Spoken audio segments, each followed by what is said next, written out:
Bismillahirrahmanirrahim. Assalamualaikum warahmatullahi wabarakatuh. Waalaikumsalam warahmatullahi wabarakatuh. Kita mulai saja pertemuan hari ini untuk mata kuliah surveillance. Sebelum mulai perkuliahan, seperti biasa kita berdoa dulu menurut agama dan kepercayaan masing-masing. Semoga Allah berikan kemudahan dan kepahaman dalam mendapatkan ilmu. Berdoa dimulai. Bismillah.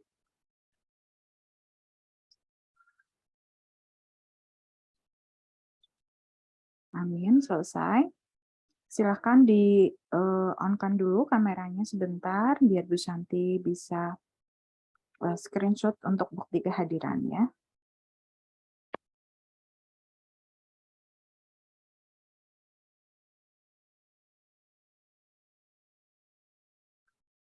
Baik, Bu Santi screenshot ya. 1, 2, 3.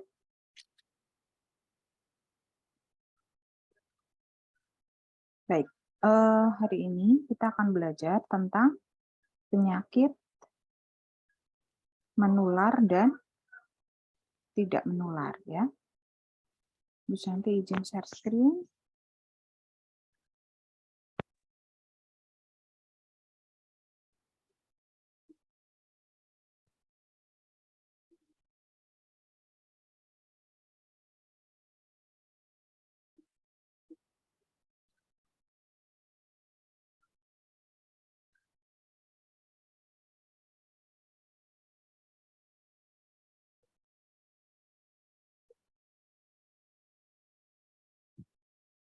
Sudah terlihat ya? Baik. Sudah, Bu. Hari ini kita akan belajar tentang penyakit menular ya. Seperti yang kita pernah tahu ataupun mungkin pernah ada yang mengalami begitu ya. Penyakit menular atau penyakit infeksi adalah penyakit yang disebabkan oleh penularan dari suatu agen infeksi atau produk racunnya dari orang atau hewan yang terinfeksi ke pejamu yang peka, baik secara langsung maupun tidak langsung. Nah, penyakit menular tetap menjadi masalah penting di semua negara. Bahkan kemarin kita semuanya baru mendapatkan badai besar ya, tidak hanya di Indonesia, tetapi di seluruh dunia dengan adanya virus corona. Bahkan sampai sekarang virusnya itu masih ada. Nah, itu salah satu dari contoh penyakit menular. Nah, yang disinyalir penyakit corona ini juga berasal dari penyakit. Jadi merupakan salah satu jenis penyakit zoonosis atau penyakit yang dari binatang tetapi bisa menularkan ke manusia ya. Selain corona apa Bu? Ada yang lain. Contohnya adalah antraks ya. Dulu pernah kan ada antraks. Nah, itu juga termasuk. Nah, kemudian ada penyakit endemik dan epidemik. Epidemik yaitu kejadian dalam masyarakat atau wilayah atas sejumlah kasus penyakit yang lebih besar dari biasanya atau tidak diduga pada tempat dan waktu tertentu. Ya, ini menurut Bres tahun 86. Jumlah kasus yang menunjuk adanya epidemi bervariasi bergantung pada agen, ukuran dan tipe populasi yang terpapar. Jadi yang kemarin itu juga corona juga termasuk epidemi ya, karena penyakitnya itu luas dan tidak terduga, terjadi pada waktu tertentu bersamaan di beberapa negara, hampir semua negara di dunia gitu ya. Kecuali yang pedalaman. Kenapa? Karena terisolasi ya. Tidak ada akses untuk menularkan gitu. Epidemi ini dapat berasal dari sumber terpusat atau sumber kontak. Nah, disinyalir waktu awal terjadi itu berada di Cina gitu ya. Walaupun masih ada kontroversi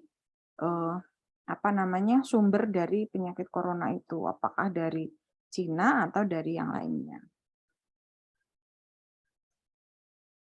Kemudian penyakit endemik adalah suatu penyakit yang biasa ada dalam suatu wilayah geografi tertentu atau kelompok populasi dengan angka prevalensi dan insiden yang relatif tinggi dibandingkan wilayah atau populasi lain.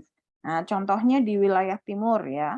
Di wilayah timur misalnya Papua. Nah, Papua itu tingkat malarianya tinggi. Mungkin karena vegetasi hutannya masih bagus ya, sehingga masih banyak nyamuk malaria, sehingga di situ tingkat malarianya endemik ya, karena lebih tinggi dibandingkan yang lain. Kemudian penyakit menular terjadi sebagai hasil interaksi dari agen, proses transmisi, dan pejamu. Semua komponen itu dipengaruhi oleh lingkungan atau environment ya. Nah, ini perlu diingat-ingat. Pejamu ini adalah mata rantai ketiga dalam rantai infeksi dan didefinisikan sebagai orang atau hewan yang bisa menjadi tempat yang baik bagi agen infeksi untuk berkembang dan bertambah banyak pada kondisi normal.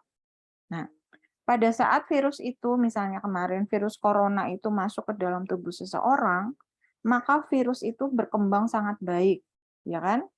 Nah, pada saat orang yang sakit kemudian bersosialisasi dengan orang lain, maka dengan mudah virus itu akan menular ke masyarakat luas. Makanya kemarin pada saat corona angkanya tinggi, itu dilakukan pembatasan kan, pembatasan pergerakan atau bersosialisasi dari pemerintah itu sendiri. Nah, kuliah jadi dipaksa untuk online ya, bukan tatap muka. Terus kemudian pekerja harus bekerja di rumah ya. Yang harapannya di situ untuk memutus mata rantai infeksi ya, tidak terjadi penularan dari satu agen ke agen yang lain. Manfaat penting dari epidemiologi penyakit menular adalah untuk mengklarifikasi proses infeksi dan untuk mengembangkan, menerapkan, dan menilai ketepatan tindakan pengendalian. Jadi, ilmu epidemiologi ini penting sekali untuk melihat bahwa penyakit ini sumbernya dari mana sih? Penyebabnya apa? Apakah dari hewan ke manusia atau hanya dari manusia saja? Nah, tujuannya apa? Satu, untuk mengembangkan, menerapkan, dan menilai ketepatan tindakan pengendalian. Nah, maka begitu virus itu dideteksi, nah, semua ilmuwan di dunia ini bahu-membahu untuk mencari apa? Vaksin ya, mencari vaksin terbaik yang bisa menanggulangi penyakit dari corona ini. Kemudian infeksi adalah masuk dan berkembangnya atau bertambah banyaknya jumlah suatu agen infeksi dalam tubuh pejamu. Infeksi tidak sama dengan sakit ya. Kita tahu kalau sakit itu sangat umum ya. Sakit itu banyak definisinya. Jadi orang yang mengalami keadaan tidak sehat ya, itu bisa disebut dengan sakit. Nah, sakit ini banyak macamnya. Sedangkan kalau demam itu hanya tanda dan gejala. Salah satu tanda dan gejala sakit ya. Nah, sakit ini kan bisa cedera ya, bisa sakit pada organ tertentu begitu, bisa karena kecelakaan gitu ya. Kemudian kalau infeksi ini masuk dan berkembangnya atau bertambah jumlahnya suatu agen infeksi. Agen itu adalah penyebab ya, penyebab terjadinya infeksi ya. Nah, patogenitas dari agen adalah kemampuannya untuk menghasilkan sakit diukur dengan rasio jumlah orang yang secara klinis sakit terhadap jumlah pemaparan infeksi. Ya. Dilihat apakah orang yang terkena agen infeksi ini apakah semuanya sakit gitu ya. Tapi kebanyakan hampir 100% yang mengalami paparan itu mengalami sakit, ya kan? Walaupun tanda dan gejalanya atau simptomnya itu berbeda-beda. Mungkin dari kita semuanya, hampir semuanya juga sebenarnya terkena agen infeksi corona gitu ya. Tapi ada yang begitu berat tandanya karena kemarin kita tahu komorbid ya, karena penyakit bawaan misalnya diabetes, jantung ya, sehingga sakitnya itu semakin parah. Sedangkan misalnya pada anak-anak dan masa remaja atau orang dewasa produktif misalnya yang terkena corona itu apalagi yang pola hidupnya bagus dan apa namanya asupan makanannya bergizi begitu, ternyata simptomnya atau tanda gejalanya lebih ringan. Misalnya hanya seperti flu biasa, walaupun hidungnya itu anosmia atau tidak mencium, tapi masih bisa beraktivitas gitu ya. Kan ada yang anosmia, tidak bisa mencium, sama sekali tidak bisa aktivitas. Nah, itu secara klinis sakit gitu ya. Kemudian virulensi adalah ukuran keganasan penyakit dengan bervariasi dari yang sangat rendah sampai yang sangat tinggi sekali. Virus yang telah diantenuasi laboratorium, maka biasanya berubah menjadi virus dengan virulen rendah dan dapat digunakan untuk imunisasi seperti pada virus polio. Nah, yang kemarin juga sama, hampir semua virus yang sudah dilemahkan ya istilahnya itu. Virus yang sudah dilemahkan itu bisa digunakan untuk imunisasi, untuk dibuat vaksin ya, supaya pencegahan terhadap penyakit tertentu, contohnya ada virus imunisasi polio, kemudian imunisasi imunisasi TBC, kemudian ada imunisasi cacar ya. Itu dari virus yang rendah atau virulen rendah. Kemudian infektivitas, kemampuan suatu agen untuk menginvasi dan menghasilkan infeksi pada penjamu. Dosis infeksi dari suatu agen adalah jumlah yang diperlukan untuk menyebabkan infeksi pada subjek peka. Nah, ini. Jadi, mungkin batas toleransi pada setiap virus itu berbeda-beda, ya, di mana virus itu bisa masuk dan berkembang dalam tubuh yang mengakibatkan terjadinya sakit. Habitat alam suatu agen infeksi disebut reservoir. Kemudian sumber infeksi adalah orang atau objek di mana penjamu menerima agen. Kemudian transmisi adalah mata rantai kedua dalam rantai infeksi, menyebarkan agen infeksi ke lingkungan atau ke orang lain. Transmisi biasanya secara langsung dan tidak langsung. Nah, rantai infeksi ini biasanya tergantung penyebaran virusnya. Misalnya TBC, ternyata TBC itu bisa ditularkan melalui droplet atau percikan percikan dahak gitu ya. Maka kita untuk menghindari adanya penyebaran virusnya biar tidak mudah terkena atau tertular, kalau perawat masuk ke ruangan perawat penyakit dalam ya yang ada orang TBC, maka harus menggunakan APD. Yang paling penting adalah masker gitu ya. Supaya pada saat kita komunikasi dengan orang TBC kita tidak mudah tertular. Contohnya itu. Kemudian transmisi langsung, pemindahan langsung agen infeksi dari penjamu terinfeksi atau reservoir ke manusia melalui jalan masuk yang tepat dan terjadilah infeksi. Nah, ini contohnya ya, batuk-batuk di depan orang, orangnya nggak pakai masker. Nah, misalnya yang batuk ini orang TBC. Nah, ini sudah terkena, bisa jadi terkena virusnya gitu ya. Transmisi tidak langsung bisa berupa facial borne atau vector borne atau airborne. Faktor yang terpenting yang menentukan outcome infeksi adalah tingkat kekebalan atau daya tahan yang ditimbulkan oleh vaksin atau kekebalan dari penjamu.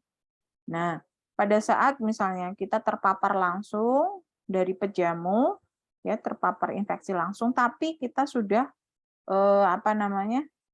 vaksin gitu ya, sudah imunisasi. Nah, bisa jadi sudah membentuk kekebalan alami pada kita, kekebalan buatan, sehingga belum tentu kita juga akan tertular. Gitu ya. Walaupun tidak efektif 100% ya vaksin itu. Karena ada juga yang terkena suntik vaksin cacar tetap terkena cacar, ada juga ya kan.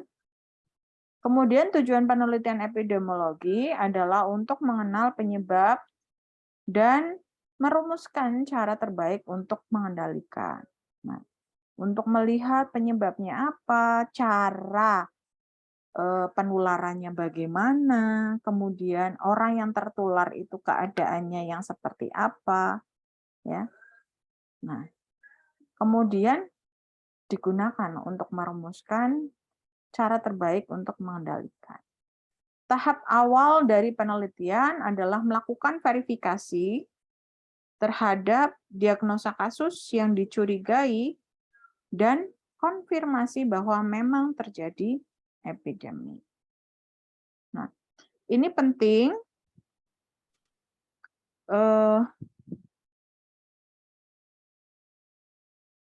Ini penting sekali untuk dipelajari, begitu ya. Karena untuk melakukan verifikasi, makanya setiap hari waktu terjadi corona ini kita selalu update ya, selalu update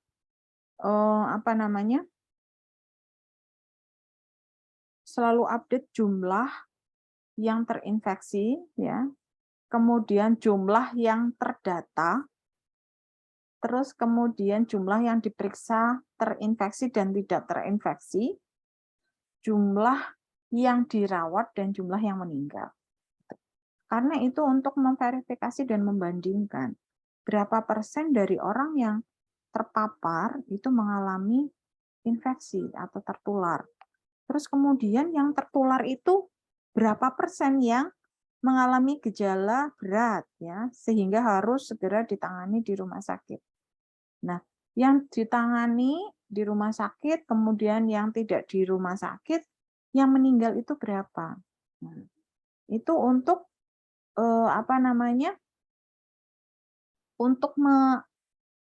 untuk menganalisis keefektifan dari penanganan penyakit tersebut.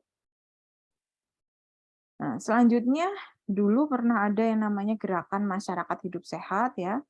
Nah, dalam 30 tahun terakhir terjadi pola penyakit terkait dengan perilaku manusia. Dari tahun 90 sampai 2010, penyebab terbesar kesakitan dan kematian ternyata itu adalah penyakit menular dan penyakit tidak menular. Ya. Di mana penyakit menular diantaranya itu adalah infeksi saluran pernafasan atas, tuberkulosis, ya, diare, kemudian penyakit karena infeksius, gitu. Kemudian untuk penyakit yang tidak menular, yaitu contohnya diantaranya tekanan darah tinggi, stroke, kanker, ya, kencing manis atau diabetes. Terus kemudian apa lagi? Contohnya, ada yang bisa menyebutkan? Apalagi? Asma, terus apa lagi?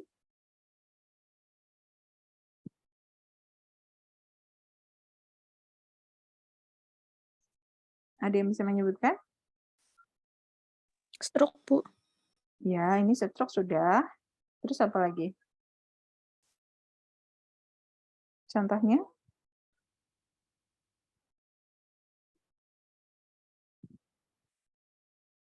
Penyakit jantung. Iya, penyakit jantung kan ini sudah. Yang belum di sini. Apa?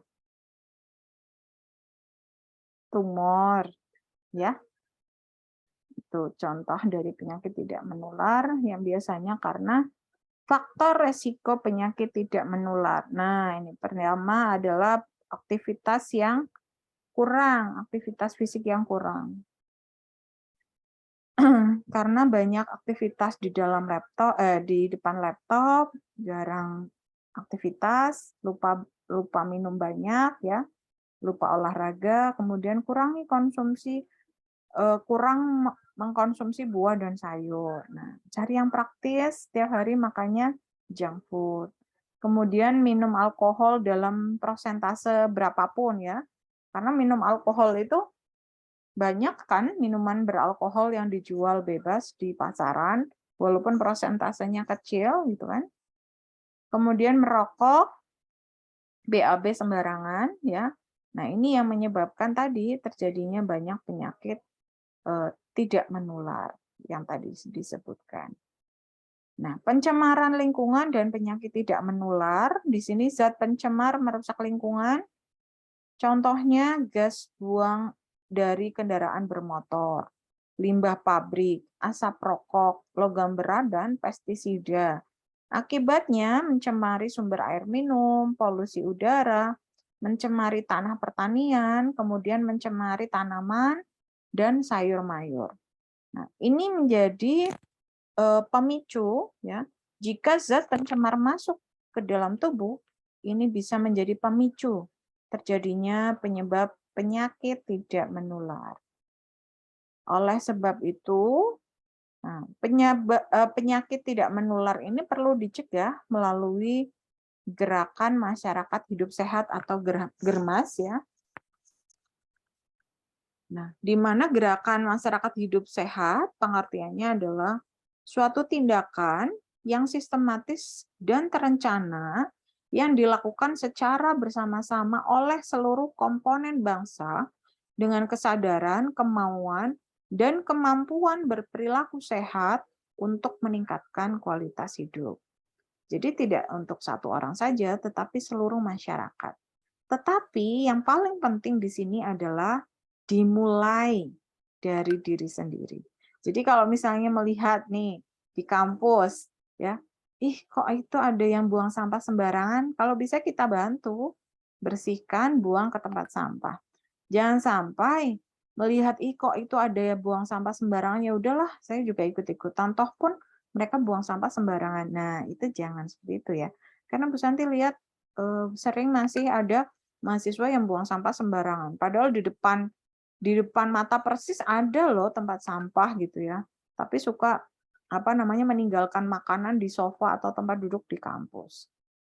Kemudian tujuannya agar masyarakat berperilaku sehat sehingga berdampak pada kesehatan terjaga ya. Dengan kesehatan yang terjaga, maka akan lebih produktif karena jarang sakit ya. Lingkungan bisa bersih, kemudian biaya untuk berobat ini berkurang. Bisa dipakai untuk hal yang lain ya. Kemudian siapa yang melaksanakan? Ya seluruh lapisan masyarakat ya. Dengan mempraktekkan pola hidup sehat atau PHBS sehari-hari mulai dari individu ya. Olahraga secara kontinu, kemudian makan makanan yang sehat, selalu makan buah dan sayur setiap hari. Kan makan sehat tidak harus mahal ya. Kemudian keluarga ya. Kemudian pada masyarakat.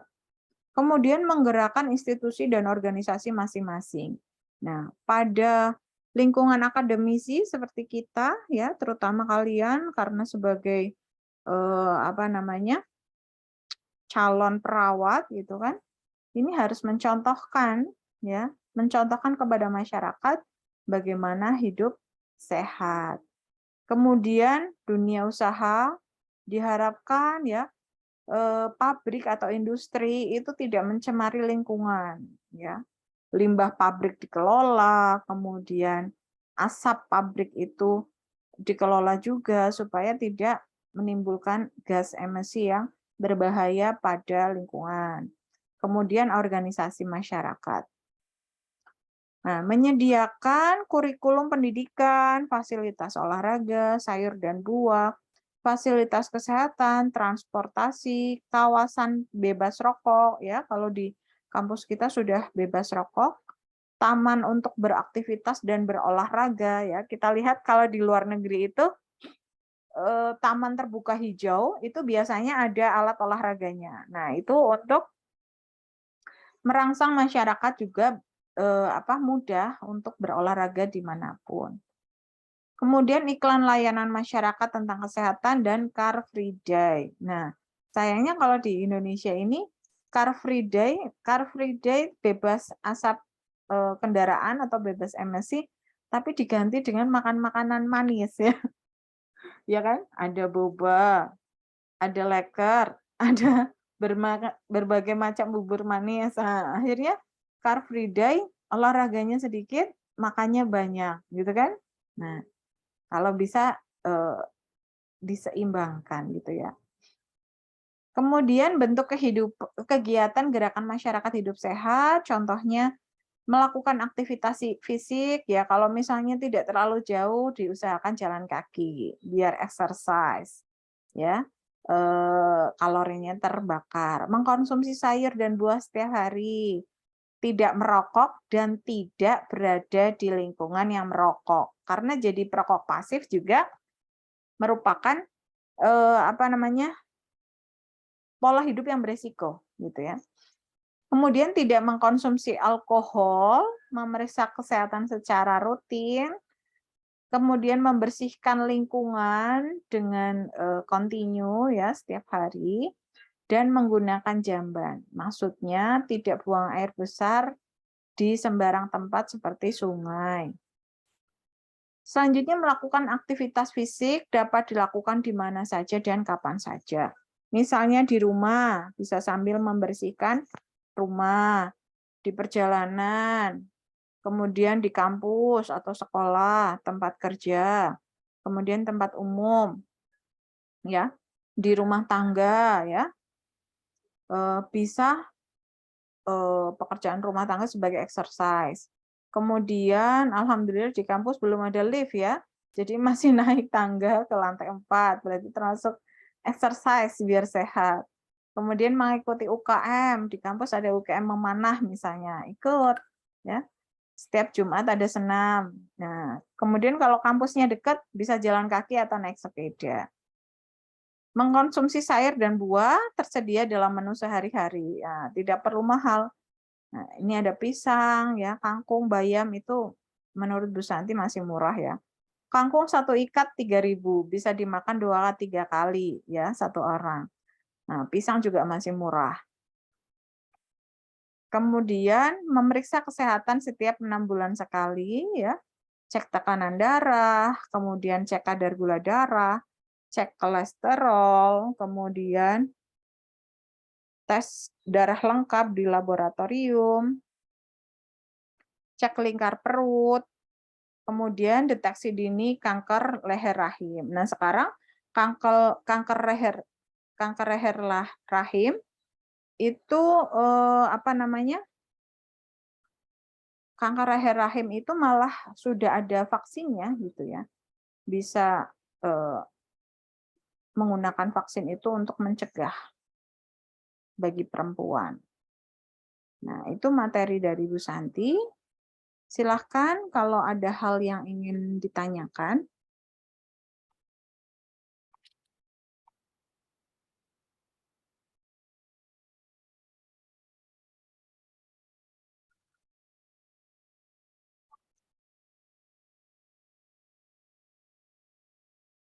Silahkan kalau ada yang mau ditanyakan.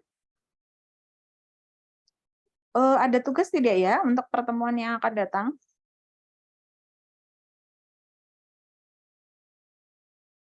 Mbak, Mas? Ini tidur semua kayaknya ya. Tidur semua? Di RPP ada tugas tidak?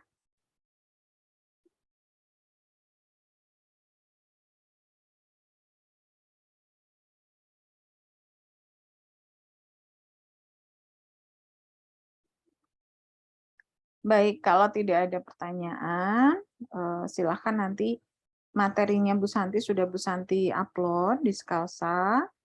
Silahkan di-download dan dipelajari kembali.